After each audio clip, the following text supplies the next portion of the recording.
మహాగణాధిపతయ నమః. శ్రీ గురుభ్యో నమః. శ్రీమాత్రే నమః. ప్రేక్షకులందరికీ కూడా విశ్వావసునామ సంవత్సర ఉగాది శుభాకాంక్షలు. ఈ విశ్వావసునామ సంవత్సరంలో 12 రాసుల వారికి ఆదాయ వ్యయాలు ఏ విధంగా ఉన్నాయి, అలాగే వీళ్ళకి రాజ్యపూజ్యము అవమానాలు ఏ విధంగా ఉన్నాయి అనే విషయాన్ని తెలుసుకుందాం. ప్రధానంగా మనం సంవత్సరం మొత్తానికి కూడా 4 గ్రహాలని చెప్పుకోవడం అనేది జరుగుతుంది. అవే గురు, శని, రాహు, కేతువులు. ఎందుకంటే ఇవి ఒకే రాశిలో ఎక్కువగా సంచారం చేస్తూ అంటే ఎక్కువ కాలం సంచారం చేస్తూ ఉంటాయి కాబట్టి, సో వీటిని ఆధారంగా చేసుకొని ఈ 12 రాశుల వారికి కూడా శుభాశుభ ఫలితాలు ఏ విధంగా ఉంటాయి అనే విషయాన్ని తెలుసుకుందాం. మీనరాశిలోకి పూర్వభాద్ర 4వ పాదము, ఉత్తరాభాద్ర 1, 2, 3, 4 పాదాలు, రేవతి 1, 2, 3, 4 పాదాలు మీనరాశిలోకి వస్తాయి. మీనరాశి వాళ్ళకి శ్రీ విశ్వావసునామ సంవత్సరంలో ఎలా ఉండబోతుంది, వీళ్ళకి ఆదాయ వ్యయాలు కానీ, అలాగే వీళ్ళకి ఈ అవమానము గౌరవం ఎలా ఉండబోతోందని చూసుకున్నప్పుడు వీళ్ళకి ఆదాయం 5, వ్యయం 5, రాజ్యపూజ్యం 3, అవమానం 1గా ఉంది. అయితే వీళ్ళకు కూడా ఏలినాటి శని ప్రభావం అనేది ఉంది. అంటే జన్మలోకి శని భగవానుడి యొక్క సంచారం. ఈ రాశి వారికి కానీ చూసుకుంటే గురువు మే 15 నుండి కూడా వీళ్ళకి 4వ ఇంట్లోకి ఈయన సంచారం చేయడం అనేది జరుగుతోంది. అలాగే ముఖ్యంగా ఇక్కడ శని సంవత్సరం అంతా కూడా జన్మరాశి యందు సంచారం చేస్తాడు. అలాగే రాహుకేతువులు కూడా వ్యయ షష్టమ స్థానాలందు సంచారం చేయడం అనేది జరుగుతోంది. ఈ సంవత్సరం ఆరంభం నుండి కూడా వీళ్ళకి కొద్దిగా ఆరోగ్య విషయాల్లోనూ మానసికపరమైన ఒత్తిడులు లేకపోతే శ్రమ ఎక్కువగా ఉండడం ఇలాంటివి ఎక్కువగా కనబడతాయి. అలాగే ఒక పని మొదలు పెడతారు, ఆ పని అవుతుందేమో అని ఆశాజనకంగా ఉంటుంది, మళ్ళీ కొంత ఆలస్యం అవుతుంది. అంటే ఆలస్యం అవుతున్నప్పుడల్లా అబ్బాయి ఈ పనిని వదిలేద్దామా అనుకుంటారు, మళ్ళీ కాస్త ముందుకు కదిలినప్పుడల్లా అబ్బాయి పని ముందుకు వెళ్తుంది. అంటే వీళ్ళకి పాపం ఏది మంచో ఏది చెడో లేకపోతే అవుతుందో అవ్వదో అనే ఒక సరియైన అవగాహన అనేది లేకపోవడం అనేది ఇక్కడ మనకి కనబడుతూ ఉంటుంది. అలాగే కాస్త కుటుంబ సమస్యలు ఇవన్నీ కూడా కాస్త ఒత్తిడిని తీసుకురావడం అనేది కలుగజేస్తుంది.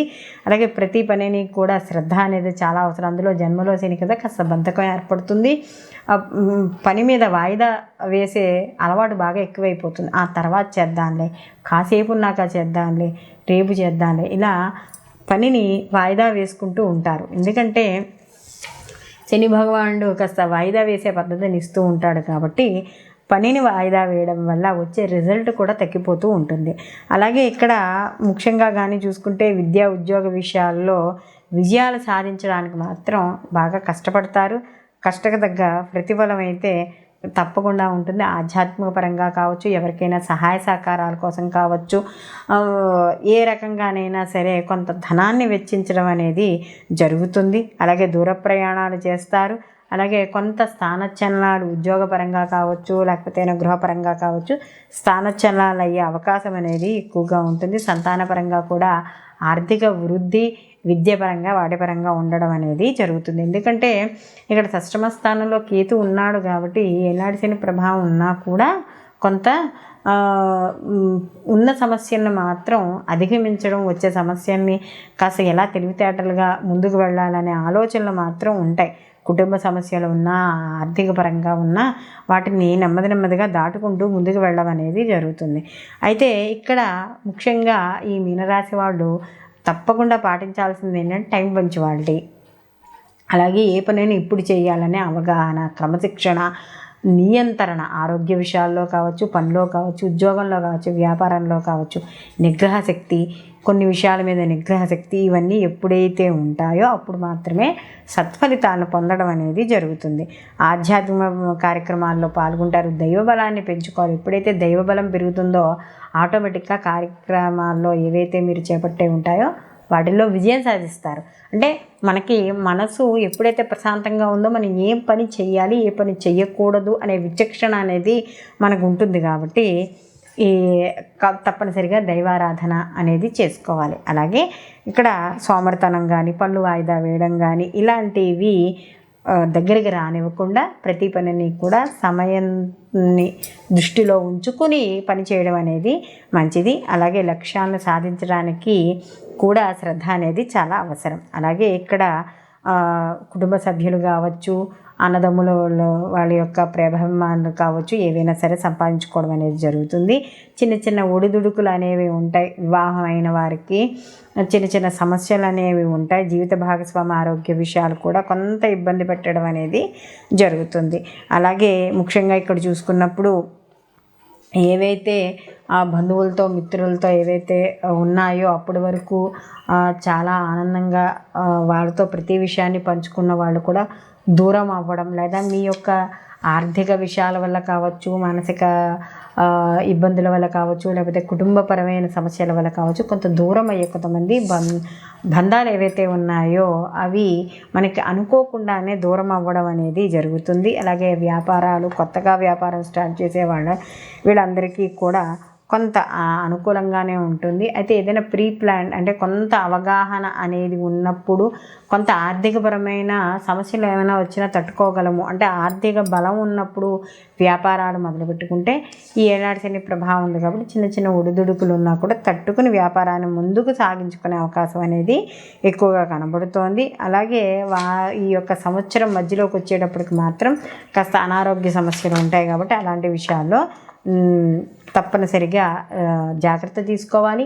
అలాగే విదేశీయానము, ఏదైనా దూర విద్య కోసం కావచ్చు, ఉద్యోగాల కోసం కావచ్చు, ఏవైతే ప్రయత్నాలు చేస్తున్నారో ఈ ఏనాడు శని ప్రభావం అనేది ఉంటుంది కాబట్టి, లేదా కుటుంబ పరంగా అంటే కుటుంబ వృద్ధి కోసం కానీ, లేదా కుటుంబం గురించి కానీ, అభివృద్ధి గురించి కానీ కూడా ఉద్యోగపరంగా, వ్యాపారపరంగా దూరంగా వెళ్ళి ప్రయాణాలు చేసే అవకాశం అనేది ఎక్కువగా కనబడుతోంది. అలాగే వివాహ విషయాల్లో కానీ, వివాహం అయిన వాళ్ళు కానీ సాధ్యమైనంత వరకు గొడవలకు కానీ, ఏవైనా అనుమానాస్పద విషయాలకు కానీ, లేదా ఏదైనా మనస్పర్ధలు వచ్చే విషయాలకు కానీ దూరంగా ఉండడం అనేది మంచిది. లేకపోతే అనవసరంగా ఈ యొక్క జీవితానికి సంబంధించిన విషయాల్లో నిర్ణయాలు తీసుకునేటప్పుడు కానీ ఇలాంటివి సరైన నిర్ణయాలు తీసుకోకపోతే ఇబ్బంది పడే అవకాశం అనేది ఎక్కువగా కనబడుతోంది. అలాగే ఇక్కడ ముఖ్యంగా ఇంపోర్ట్ ఎక్స్పోర్ట్, స్మగుల్ గూడ్స్ చేసేవాళ్ళు వీళ్ళలాంటి వాళ్ళు ఉంటారు కదా, వాళ్ళకి కాస్త ఎక్కువగా అనుకూలంగా ఉండడం అనేది జరుగుతుంది. అలాగే ఇక్కడ షష్టమ స్థానంలో కేతు యొక్క సంచారం అనేది ముఖ్యంగా ఉద్యోగము, ఏనాడు శని ప్రభావం అనేది ఉద్యోగం లేకపోతే ఆలస్యం అవుతున్నా కూడా ఇక్కడ కేతు యొక్క ప్రభావం ఉంది కాబట్టి ఉద్యోగపరంగా అనుకూలం. అంటే కాస్త కొంచెం కష్టపడితే ఫలితం అనేది మంచిగా వస్తుంది. వ్యాపారపరంగా ఈ ధాన్యానికి వ్యవసాయదారులు వాళ్ళకి మంచి గిట్టుబాటు ధరలు వచ్చే అవకాశం అనేది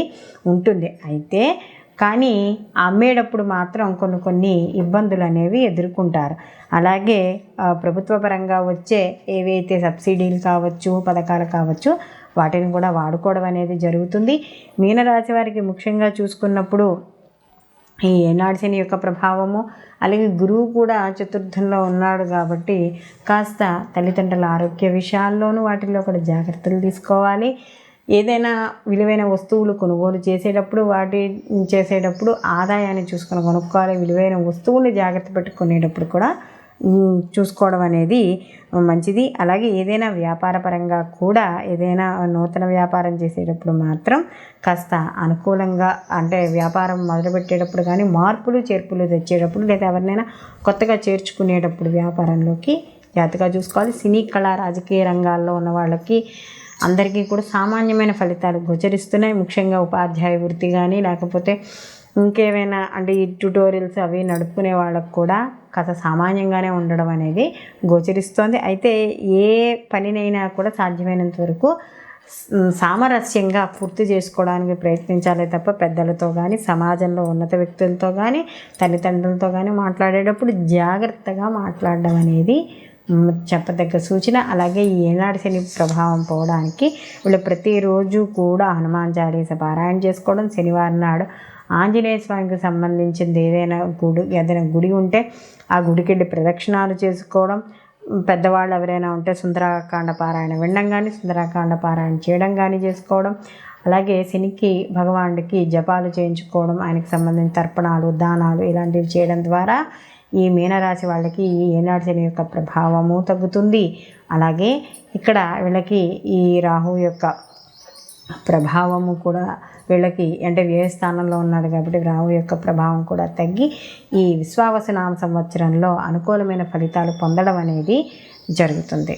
శ్రీ విశ్వావసునామ సంవత్సరానికి సంబంధించి ఆదాయ వ్యయాలు, అలాగే మనము రాజ్యపూజ్యము అవమానాలు, వీటికి సంబంధించిన పరిహారాలు, అంటే ఏ రాశి వాళ్ళు ఎటువంటి పరిహారాలు చేసుకుంటే ఎటువంటి ఫలితాలు పొందుతారు, అంటే మంచి ఫలితాలు ఎలా పొందుతారు అనే విషయాన్ని ఇప్పటి వరకు మనం తెలుసుకున్నాం. అయితే ఎప్పుడూ మనం చెప్పుకునేదే ఈ ఉగాది ఫలితాలు అనేవి కేవలం మనకి వర్తమానం ప్రకారం అంటే ఈ సంవత్సరానికి సంబంధించిన ఫలితాలు మాత్రమే.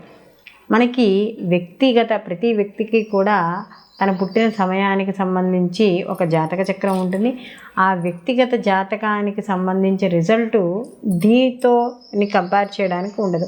ఇది మనకి ఈ గోచార ఫలితాలే మనం పుట్టిన సమయానికి ఉన్న జాతక ఫలితాలు, అంటే వ్యక్తిగత జాతకానికి సంబంధించిన ఫలితాలు రెండు కాస్త కొంచెం వేరుగా ఉంటాయి. కాబట్టి ఈ రెండింటినీ కూడా మనం సమన్వయం చేసుకుని ఈ పుట్టిన సమయానికి ఉన్న జాతకం జరుగుతున్న మహర్దశలు కానీ అంతర్దశలు కానీ ఇవన్నీ చూసుకోవాలి. అలాగే ఈ వర్తమాన ప్రకారం అంటే మనం ఈ సంవత్సర ఫలితాలను కూడా చూసుకుని ఏ సమయానికి ఎటువంటి పనులు చేయాలి, ఎటువంటి పనులు చేయకూడదు, ఇలాంటివన్నీ కూడా మనం చూసుకోవడం ద్వారా మనకు వచ్చే నష్టాన్ని తగ్గించుకుని, అలాగే మనకి ఎక్కడైతే ఏ వ్యాపారం చేస్తే ఎలాంటి ఫలితాలు ఉంటాయి, ఈ సమయంలో మనం ఈ పనులు చెయ్యొచ్చా చెయ్యకూడదా, దీనివల్ల మనకి అవమానం ఎంత, నష్టం ఎంత, ఇలాంటివన్నీ కూడా మనకి ఈ గోచార ఫలితాలతో పాటు జన్మజాతక ఫలితాలను కూడా మనం పరిశీలనలోకి తీసుకోవడం ద్వారా సరైన ఫలితాలు రావడం అనేది జరుగుతుంది. కాబట్టి వ్యక్తిగత జాతకాలకు ఎవరైనా కావాలి అనుకుంటే మాకు ఈ కింద స్క్రోల్ అవుతున్న నెంబర్కి ఫోన్ చేయడం ద్వారా మీ యొక్క వ్యక్తిగత జాతక ఫలితాలు కూడా మీరు తెలుసుకోవడం అనేది జరుగుతుంది. కాబట్టి మీకు ఈ వీడియో కానీ నచ్చినట్టు అయితే లైక్ చేయండి, షేర్ చేయండి. తప్పనిసరిగా మీ అభిప్రాయాల్ని కామెంట్ రూపంలో తెలియజేయండి. మీకు మరిన్ని వీడియోలు మీకు కావాలని కోరుకుంటే నోటిఫికేషన్ ద్వారా బెల్ ఐకాన్ చేయడం ద్వారా మీకు మరిన్ని నోటిఫికేషన్స్ రావడం అనేది జరుగుతుంది. సర్వే జన సుఖినో భవంతు, లోకా సమస్త సుఖినో భవంతు.